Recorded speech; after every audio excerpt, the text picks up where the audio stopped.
Welcome back to the channel, everybody. I am Auphanim. It is a beautiful day to be an XRP holder, in my humble opinion. The case is going very well. I know you've seen it, right?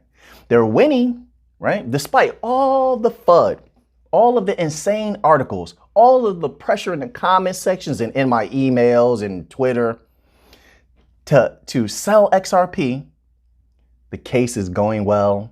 And if theoretically, if Ripple were to win that case, or the SEC had to settle with Ripple, or I don't know how that works, but if Ripple came out on top, then there will be a FOMO pop. For all those people that want to see just a quick, a quick buck, a quick dollar, there will be a FOMO pop. People will FOMO into XRP, right? And that would be a little bit of a rise in price, a cute rise in price, but it would be enough for a lot of people to sell and they would take a handsome profit. So that's good for them. But then the real parabolic run would begin, or at least the stages of it, right? The volcano will begin to boil or bubble, rumble, right?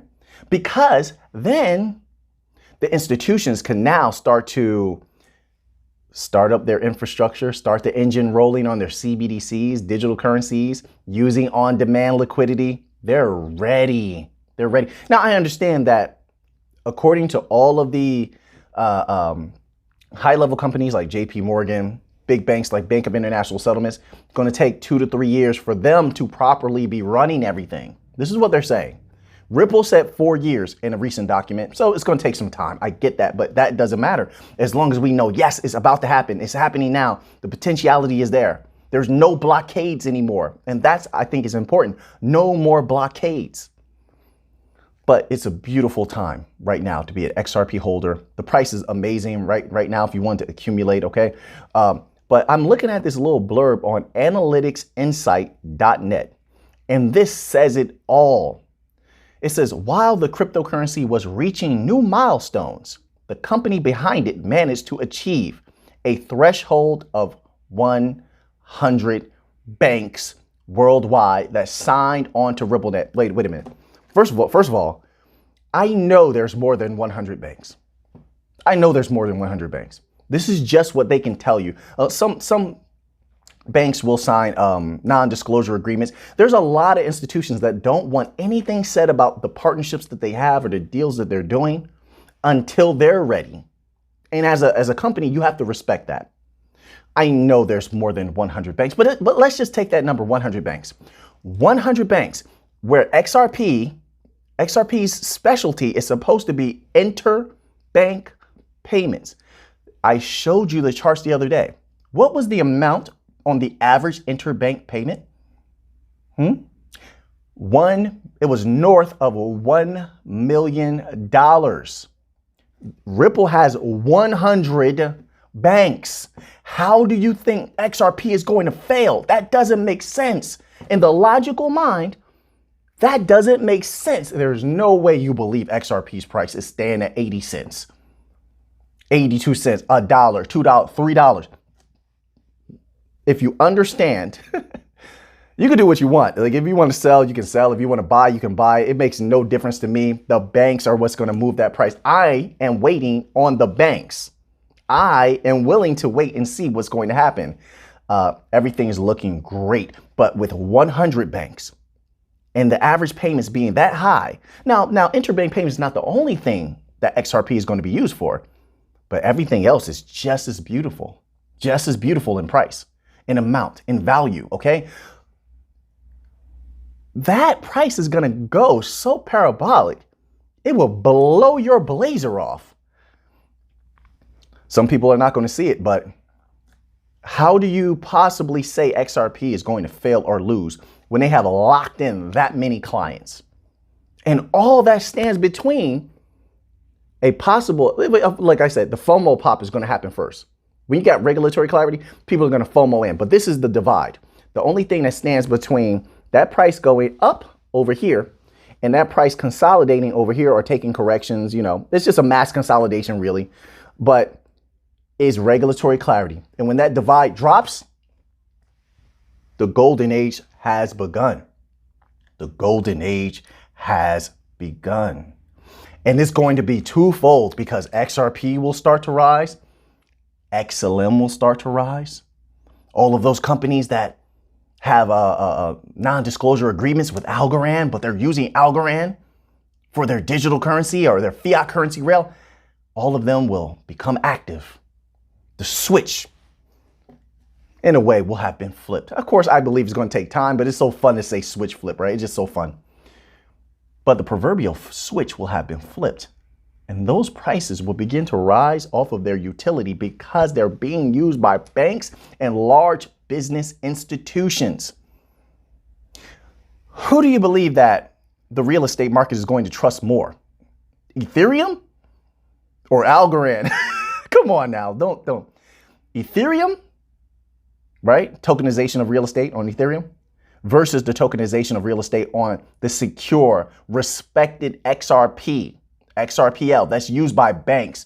Let me go out on a limb and say, instead of using the platform of a bunch of crypto millionaires and retail investors, Ethereum, I would opt to use the XRPL that is the banks.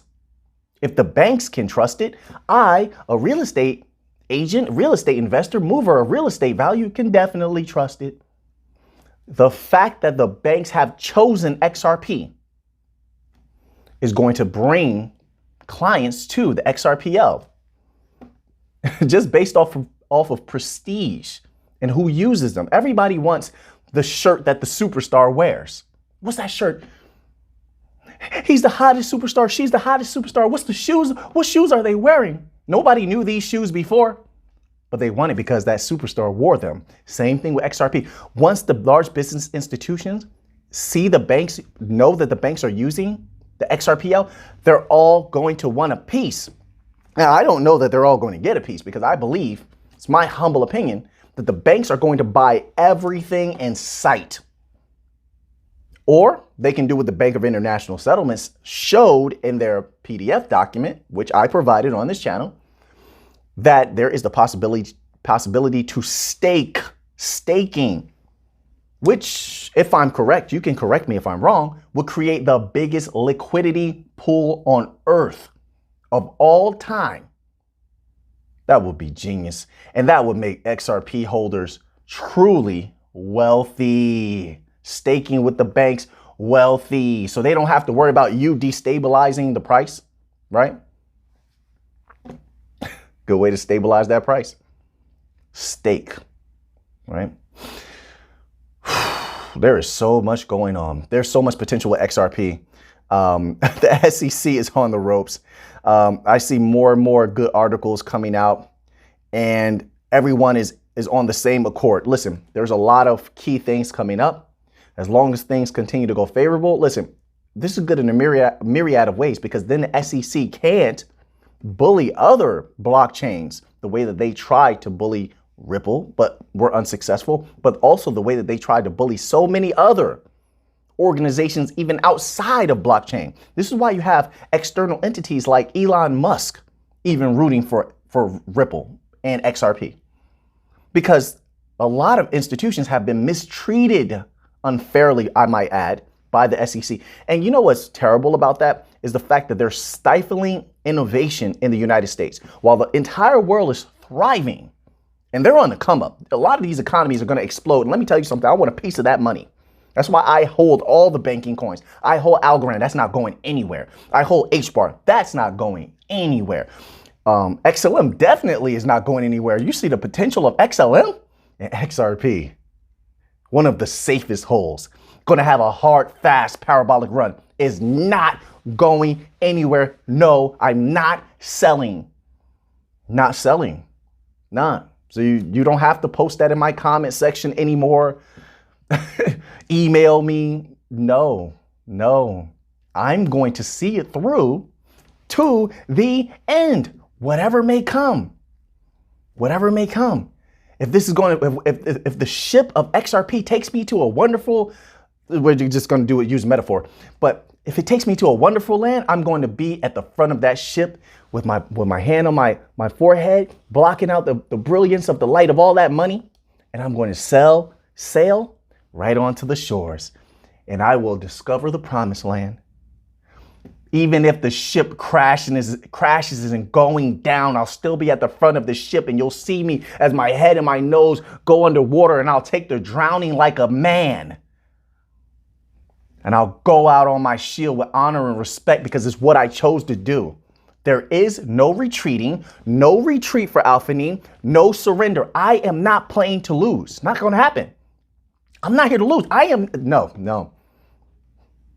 Just like Leonidas, it's going to take a whole bundle of arrows and I'm going to take them. Boom, boom, boom, boom, boom, boom. No, I'm going to see this through to the end. I'm not selling my XRP, not until it hits where I want it to hit, or whatever happens, maybe I'll stick it. And who knows what's going to happen with the US dollar. So maybe we just spend the XRP, like a lot of people say. We just spend the XRP. No need to sell it. Just use portions of the XRP as it is. But no, I'm not selling my XRP. Not going to happen. I have to always address this. There's so many people who are constantly telling not only others, but me to sell. That doesn't work on me. That doesn't work on me. They're going to fudge you out. They want to fudge you out. I'm just telling you right now. And they're getting desperate because Ripple's doing so good in this case. But the SEC has had a history of being favorable towards certain entities, right? So you see even a blurb of this. They try to hint at this with this Brad Garlinghouse tweet. And then the little blurb beneath his tweet where he says, the truth is out for everyone to read. What we see is that the SEC waited 8 years to decide they disagreed with this analysis, decimating thousands and thousands of XRP holders who they purport to protect. They don't protect anybody. They are a legacy system member and they have been stifling innovation. They have been hurting companies everywhere, as well as their investors, by the way. I think Elon Musk could attest to that, right? And if you look up the history, if you just type in like SEC history of corruption, let's say you did that on like Google, you will see some very disturbing things where they show favoritism towards entities like, let's say, Ethereum. And listen, may Ethereum holders make lots of money into the future. And if they partner up with Algorand, then yeah, Ethereum will explode for sure, because Algorand is amazing at what they're doing right now. Amazing. But going by their history, it's not that unfathomable or hard to fathom the SEC showing favor towards Ethereum should they want Ethereum to win, at least back then, right? That's why it's important to know who has a vested interest in what. Let's see those emails. Let's how much of these different things do you hold? That stuff has to be looked into. Because even a governing body is not beyond the law. You're not beyond the law. So while you claim to uphold the law, you must also be held to the law. We cannot have lawlessness here if we all want to be successful. Not that it cannot be. So then there's this little blurb here. The conclusion of these now public 2012 memos is clear. XRP did not constitute securities. I think I read a little blurb from the actual memos, and that was made pretty clear. And if you look at how decentralized XRP, anybody can use XRP, anybody can build on the XRPL, just like the Stellar blockchain or Algorand blockchain. Anybody can build on these things. They're decentralized. So that does not constitute a security, the way that they went about these things. In my humble opinion, okay, I'm just a humble researcher. So everything is going really good. And just imagine 100 banks, interbank payments average of north of $1 million. You have payroll rolling through it. You have large businesses, business to business, cross-border remittances happening. That's how much of a market did they say that was? Because it wasn't 75 trillion. It was higher than that. What was it? $210 trillion market, something like that. Visa, you were being very modest in your estimation of 75 trillion. It was much higher than that, I want to say. But trillions dollar market when it comes to business to business, cross-border remittances, that's not even taking into account the large chunk of the money that the XRPL could take from the P2P. Of course, there's a lot of the unbanked. So that's a good cushion because that's also trillions of dollars. But that's a good cushion for XRP to build off of if ever they had to build, even though they really don't. But it's a good fallback, right? If you still needed something to boost that price up. But the fact that they have so many banks already signed up to use the XRPL, hey, their fate seems to be sealed, in my humble opinion. So now that you have that information, what are you going to do with it? I know what I'm going to do with it. So until next time, let's get to the money.